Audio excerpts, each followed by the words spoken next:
Chers amis dans le Seigneur, loué soit Jésus-Christ. Ce troisième dimanche de l'Avent, nous méditerons sur les textes d'Isaïe au chapitre 35, le psaume 145, la lettre de Saint Jacques au chapitre 5 et l'évangile de Matthieu au chapitre 11, 2 à 11. La voix du Seigneur aujourd'hui, une réflexion proposée par le jésuite Jean Améblé.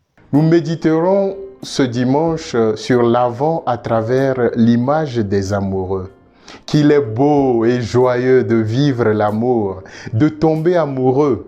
Chacun d'entre nous, d'une manière ou d'une autre, a été saisi par ce sentiment mystérieux. La voix de l'autre au téléphone, sa silhouette, sa présence fait battre notre cœur à la chamade.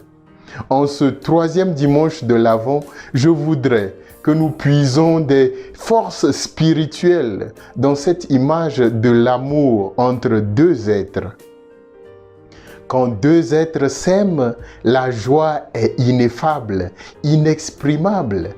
Le père général des Jésuites, Pedro Arrupe, dira « Si vous êtes amoureux, ce qui va saisir votre imagination affectera tout désormais.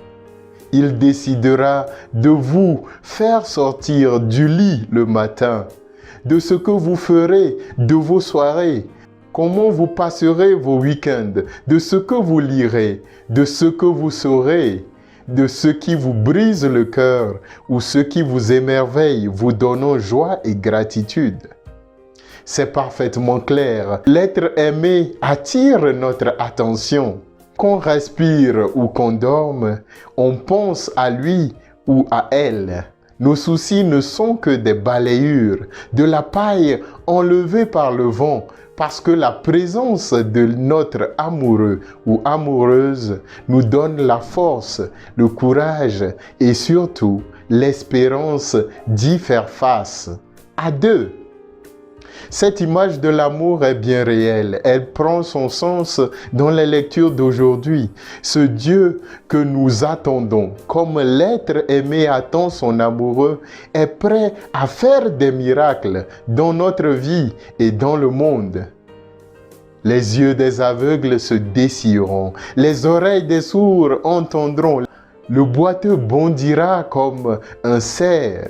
Oui, le Seigneur nous promet allégresse et joie.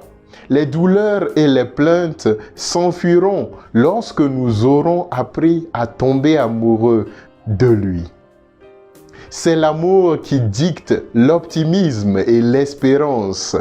En nous, il est aussi de nature que l'amoureux trouve le temps long à attendre sa bien-aimée. Cependant, il prend patience, comme dirait Saint Jacques dans la première lecture. Le Seigneur est déjà là, mais aussi pas encore. De la même manière que deux amoureux oublient la notion du temps lorsqu'ils sont ensemble, de même, nous sommes appelés à puiser toute notre force dans cette présence constante du Seigneur dans notre vie.